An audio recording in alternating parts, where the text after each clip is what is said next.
Segment two, joined by Bruce Weber, and needs no introduction to Purdue fans. He was in the house for Purdue Toledo, I believe it was his last game in Mackey Arena. I always love that because it's got Robbie Hummel gets it every time, and now you get it too. That when the scoreboard comes down and they said, Bruce Weber, you're doing the game and you don't even know they're waving to you, but it's good to be. It still has to be good to be back in Mackey Arena for you. You obviously were there for such a long time. It's a big part of your coaching and personal life, certainly. But that experience of being back in Mackey Arena has got to be cool. Yeah, there's no doubt about it. It's fun. There's so many memories. Actually, Megan got to come up for the game, and that was her first time for a long time being there. You know, we were both just amazed, and I've been in there, but just how they've upgraded everything. You remember the days when we had the sterile walls and cold underneath the tunnel of Mackey Arena. Oh, yeah. And you didn't have the practice facility and all. You were lucky to have an office space. So much improved, and it's good to see friends and that. I'd laugh because the Final Four, I maybe mentioned to you that, you know, when I was there, you know, you talk about personal life, but, you know, Megan delivered babies for a long, long time in West Lafayette. And I probably had at least 5 people come up and said, your wife delivered me. And, or your wife taught us childbirth classes. So, you know, we had really a lot of special memories, and obviously to see Coach Katie, got to go to dinner with him, and you know, that's always a pleasure to be around him and see after his heart issues this summer, you know, to come back. He's a tough old goat. There's no doubt about that. He keeps going. The pride of Whitley Court. I remember we lived in the same neighborhood, not at the same time, but it goes deep, and that's the beauty of getting to live a long time and being a part of it. 497 wins. That also is amazing in your coaching career, and that is part of why I think now that you get the chance to be an analyst and you've kind of can decompress. You've had such a accomplished career, so obviously at Purdue and Illinois, Southern Illinois, and Kansas State, but now that role as an analyst, is it really a lot of fun to be able to sit back and watch these guys? Or do you get some of the same juices flowing as you did when you're coaching, or is it totally different from your perspective? Well, you know, just to be in the studio or at a game and that, you do get, you know, a little bit excited, and you want to do a good job. I mean, you got that competitive part of it, and I one of my biggest problems, I don't get done with the studio till 11:30. You know, now we might even have triple headers coming up some Wednesdays that it'll be later than that. I just can't get to sleep, just like after a game, because you worked up, you know, kind of that adrenaline. So, but it's fun. The people at BTN, and I was at Illinois right when it kind of opened up. But Dave Revson and Rick Pizzo, Mike Hall, the whole management, they are so good. I'm just telling you, the Big Ten is fortunate to have those guys. They're professionals. You got, you know, having a national name like Andy Katz and now Seth Davis, and then, you know, Robbie does a really, really good job, and we have fun. You know, that's the thing, and you know, they set you up, and so it's a good time, and it keeps me involved in the game a little bit, connected. And I got, you know, obviously Matt and his staff, I know those guys pretty well. Northwestern, 2 of my guys are there, Chris Lowry and Shane Southwell, and then there's Tom Izzo go longer back than anybody, and but there's other guys also that, you know, Ben Johnson, I've, you know, got to know him and gone up and watched his practices. And so you'll stay connected with those guys. And then I have a lot of coaches out still coaching, even from Division II or to, you know, wherever it might be, and get a lot of calls and text messages and about, what do you think about this? Or did you watch it? So, you know, that part, I guess keeps me mentally active and engaged a little bit. Yeah, I think it just seems like those guys, and you're one of them certainly, but just they're good guys. I mean, Revson, those guys, Rob Hummel, we know, Ray Davis, all those guys are just fun people to be around, and they're good people. And it really comes off on the broadcast. I mean, I think it's just, not to gush here, but it's cozy, it's good basketball coverage, and guys that really know what they're watching, to say the least. All right, I don't know if you had how much of a chance you had to watch Purdue last night against Rutgers.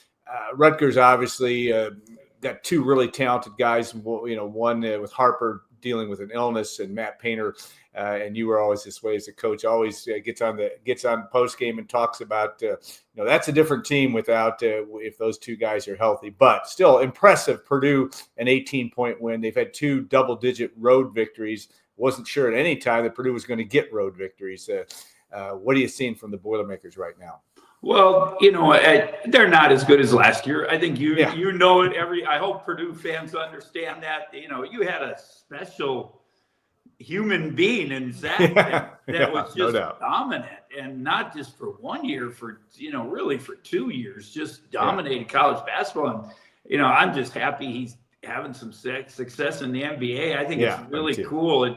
It good for him. You can just see he loves the game. That's the one thing I noticed. He loved Purdue, and he appreciated what the game gave him and what Purdue gave him, and then also he played hard, and that was, I don't think people appreciate that much, that they don't understand that.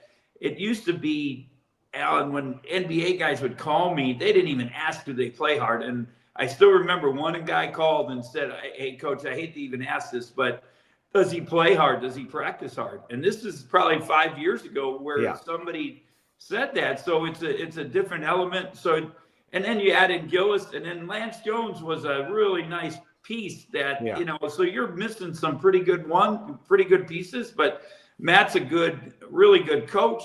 He's got a good system. He runs stuff. He has their defense.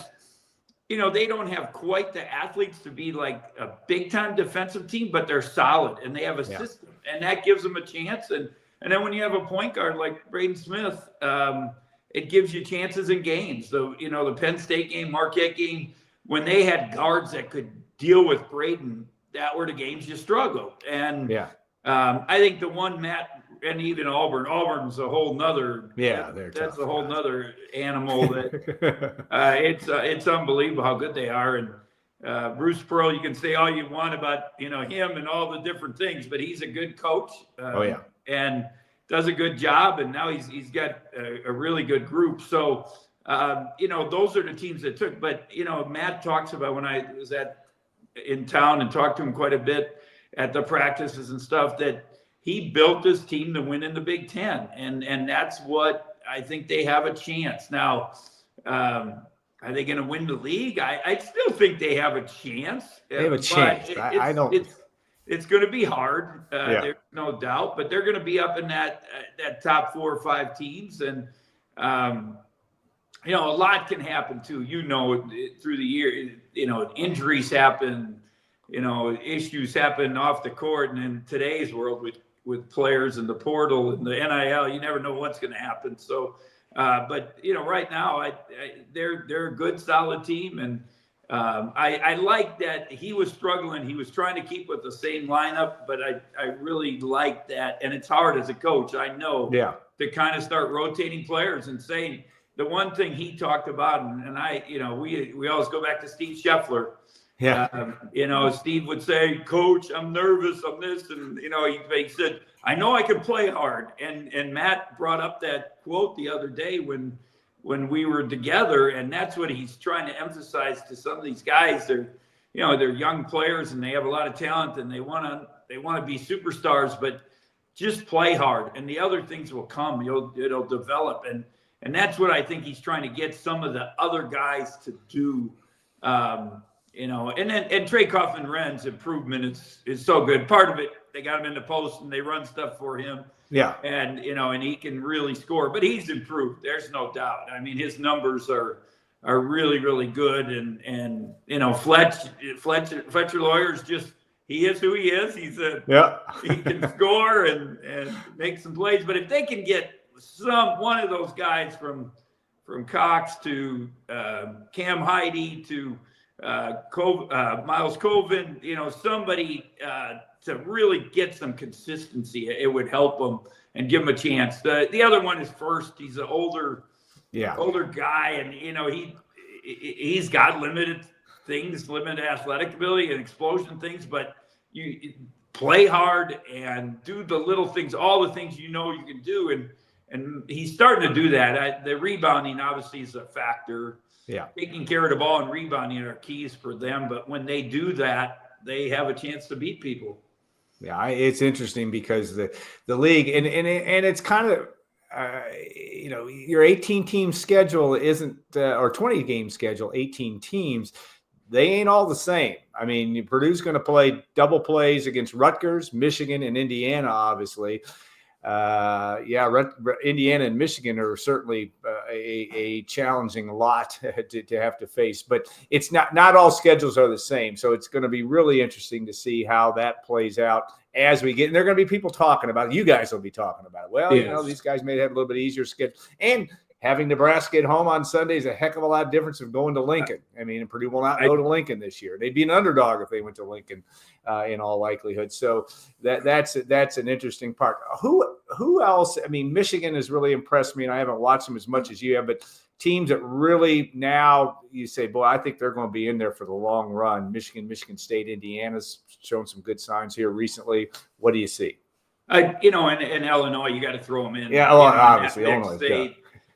There's too many teams to keep track of. And you forget about them. There's no doubt about that. So, I would start with them. They're just so offensively talented and have so many weapons. And when, KJ's out the other night and they still scored 91 and beat Penn State by 30. I mean, and this is going to be the whole thing. I said it on the air the other night. You just think about all the craziness, from, Northwestern beating Illinois, Purdue losing to Penn State beating Northwestern, and then when you compare scores, it doesn't make sense. And then now Northwestern beating Illinois, and then and then they beat Penn State without their best player by 30. Yeah. So wait a minute, how do you figure this out? And you're not. And some of it's matchups. It's going to be playing at home.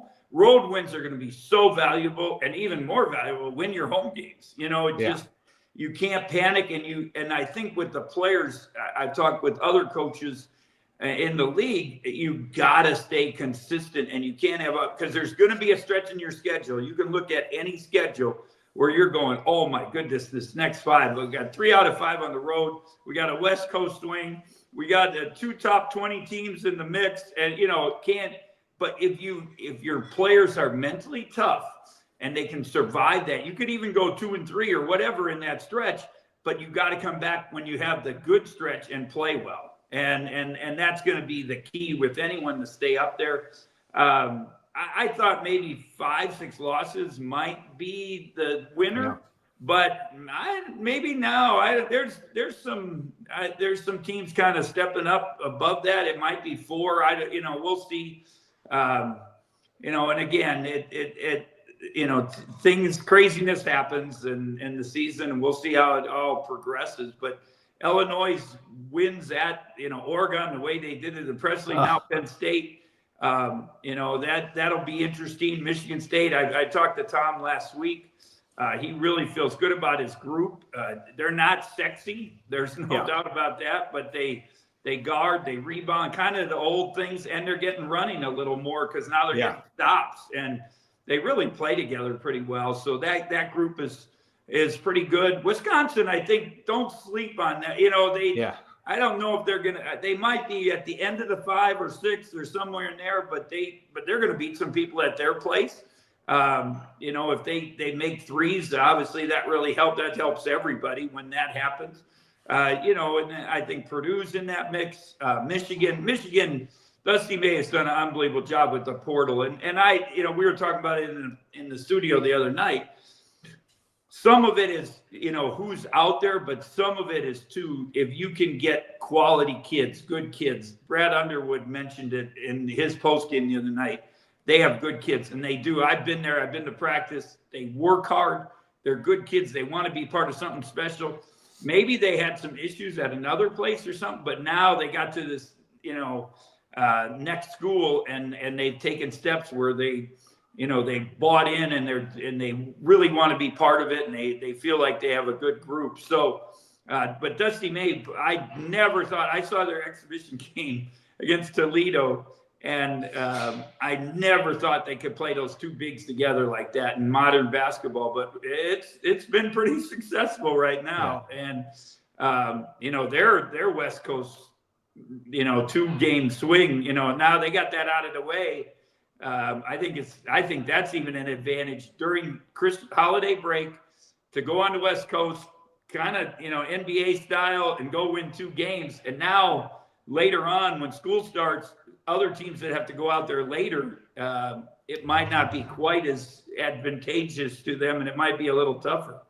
Yeah, Purdue's going to get that experience next week when the Boilermakers head to Washington and Oregon, and maybe also at a good time. Who knows? I mean, it's funny. And you're right. You can't sleep on the home games. I mean, Purdue's going to have its hands full. I would be surprised on Sunday, that noon tip Eastern time against the Cornhuskers, that will be easy.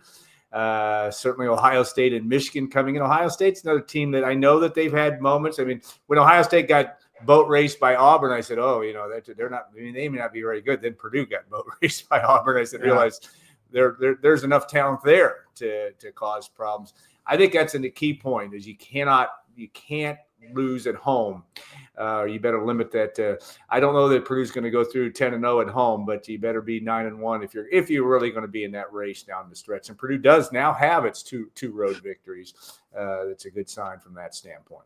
Yeah, Coach Katie's old formula, the old 10-game schedule was win all your home games and half your road games, you have a chance to compete for the league title. And that might be it. You get the 15 wins, 16 wins, you're probably going to have a chance to win it. Yeah, it's going to be fun to watch, and you'll be right in the middle of it in your work with BTN. A lot of fun to watch your work and see what happens, and you don't have to worry about necessarily.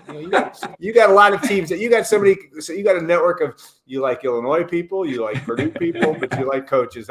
I'm glad for you and for your blood pressure. It's good. We're at that age where that matters. So yeah, you got to take care of yourself. There's no doubt. But there's some emotion there. You got friends. Sure. You want them to win, and you and then you get on the phone because you're driving back to the hotel at midnight, and the coaches are calling you. What do you think? Like that. So that. Well, and lastly, I'll be quick. That is an interesting dynamic that you have. The coaches they're not going to tell you stuff on the record when you're interviewing them, but they're going to call you and tell you and ask you. Matt Painter's going to ask you, what the heck's going on with so and so, or why can't Miles Colvin hit a shot? Those kind of things. That's a guarantee. So, all right, Bruce, thanks so much for your time, and we'll look forward to your work Tuesday and Wednesday, and your work, your and Megan's work as grandparents. That's a full-time job as well. So we thank you so much for your time. We'll be back in a couple minutes, joined by Willie Deane, somebody that Bruce Weber knows of. Willie will join the show too. We're going to talk a little. Willie was about as fast a guy as you could get, and of course led the Big Ten, I think, in scoring. It was all Big Ten. Really interesting player when Bruce was coaching I think it just. I don't know. Did you ever get a chance to coach against him? No, I was at Southern. Southern before he came there. So, all right. Well, have a good rest of your day, Bruce. Thanks so much, and we'll see you. Hopefully, we'll see you on TV. Hopefully, at Mackey Arena before long. Very good. Thank you, Al.